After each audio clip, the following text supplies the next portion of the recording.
సువార్త జీవాహారమును ఈ అనుదిన ఆధ్యాత్మిక కార్యక్రమమునకు మీకు మా ప్రేమపూర్వక ఆహ్వానము తెలియచేయచ్చు ఉన్నాము.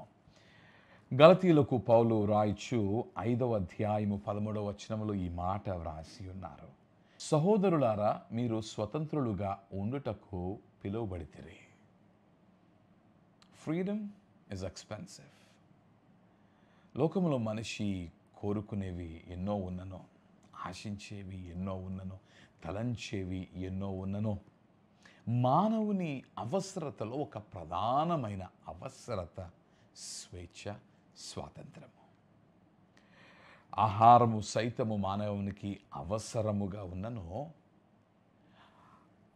అన్న వస్త్రాదులు మానవునికి అవసరతలుగా ఉన్ననో, ఒకవేళ స్వేచ్ఛ స్వాతంత్రముతో ఆ అన్న వస్త్రాదులను అతడు కలిగి ఉన్నను కూడా తృప్తి లేని వానిగా మానవుడు మిగిలిపోతాడు. ఈరోజు లోకములో అన్నీ కలిగి ఉన్న వారమైన మనము నిజ స్వేచ్ఛను, స్వాతంత్రమును అనుభవించలేని వారముగా మనం ఉన్నాము.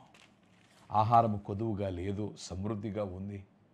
నివసించుటకైన యోగ్యమైన గృహములను కలిగిన వారముగా మనం ఉన్నాము. లోకము చేత అభినందింపబడుచున్న వారముగా మనము ఉన్నాము, సన్మానింపబడుచున్న వారముగా మనం ఉన్నాము. కానీ అయినను మనలో ఎందరో నిజమైన సంతృప్తిని కలిగి ఉన్న వారిగా ఉన్నారు. కారణం ఏమిటో తెలుసా?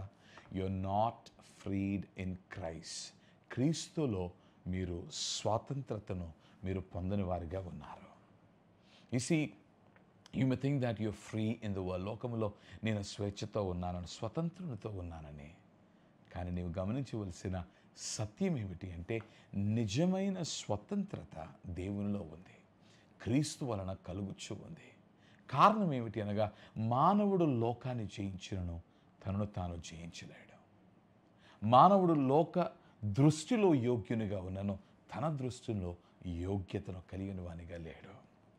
తన మనస్సును చూచినప్పుడు, తన దేహమును చూచినప్పుడు ఈ మనస్సు, ఈ దేహము బందీలుగా ఉన్నవని మానవుడు తెలుసుకుంటూ ఉన్నాడు. కొందరికి ఎరిగిన శక్తికి బందీగా వారు ఉన్నారని, కొందరు ఎరిగిన బలములకు బందీలుగా ఉన్నారని వారు ఎరిగిన వారిగా ఉన్నారు. అందుకనే పౌలు తన అనుభవంలో మనము పోరాడొచ్చున్నది శరీర రక్తములతో కాదు. It is not with flesh and blood, but it is with the principalities of the world, the ideologies of the world, the philosophies of the world. And often the place where the struggle is human heart. ఈ పోరాటములని కూడా మానవుడు తన హృదయమందు కలిగిన వానిగా ఉన్నాడు. తనతో తాను చేయుచున్న పోరాటములు తన హృదయమందు కలిగిన వానిగా ఉన్నాడు. ఎందరో వారి జీవితములో తమను తాము జయించుకోలేక, తన జీవితమును గూర్చి వారు తృప్తిని కలగక, నిరాశతో, నిస్పృహతో, ధైర్యము చెడిన వారై తమను తాము చంపుకొనొచ్చు. ఎంతో వేదనను కుటుంబీకులైన వారికి మిగుల్చున్న వారిగా ఉన్నారు.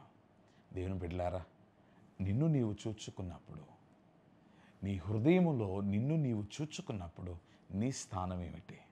నిజమైన స్వేచ్ఛ, స్వాతంత్రం ఉందా? లోకములో ఉన్న చీకటి శక్తులకు బందీలుగా కాక, నీ శరీరమందు కొలువై ఉన్న పాపమునకు నీవు బందీగా కాక, నీవు నిజమైన స్వేచ్ఛను, స్వాతంత్రమును పొంది ఉన్నావన్న సాక్ష్యము నీవు కలిగి ఉన్నావా? ఈ ఉదయకాల సమయమందు నీతో మాట్లాడుతూ ఉన్నాను. లోకములో ఎన్ని కలిగిననో నిజ స్వేచ్ఛ, స్వాతంత్రము క్రీస్తు వలన నీవు పొందుకొనకపోతే నీవు బందీగా మిగిలిపోతావు. క్రీస్తు దగ్గరికి రా, పాపాన్ని జయించు, పాప బంధకాల నుండి విడుదల పొందు, నిజమైన స్వేచ్ఛను, స్వాతంత్రమును అనుభవించు. ప్రభువా, నీలో నిజ స్వేచ్ఛ, స్వాతంత్రమును అనుభవించి తండ్రి, లోకంలో ఉన్న ఏ శక్తికి మేము బందీలముగా కాక, నీ కొరకు తండ్రి, ఇదిగో ప్రభు, నీలో నిలిచిన వారమై, నిజ స్వేచ్ఛ, స్వాతంత్రం అనుభవించిన వారమై అట్టి సాక్ష్యమును కలిగినటకు మాకు సహాయం చేయము తండ్రి. నలిగిపోవచ్చున్న వారి ఎందరో ఉన్నారు, తమను తాము ఛేదరించుకొనిచున్న వారి ఎందరో ఉన్నారు. అట్టి వారెల్లరకు నీలో నిజ స్వేచ్ఛ, స్వాతంత్రము వారికి అనుగ్రహింపచేసి సంతోషంతో, సంతృప్తితో వారిని నింపుమని మా ప్రాణనాథుడైన క్రీస్తు పేర ప్రార్థించుచున్నాము మా ప్రియ పరలోకపు తండ్రి.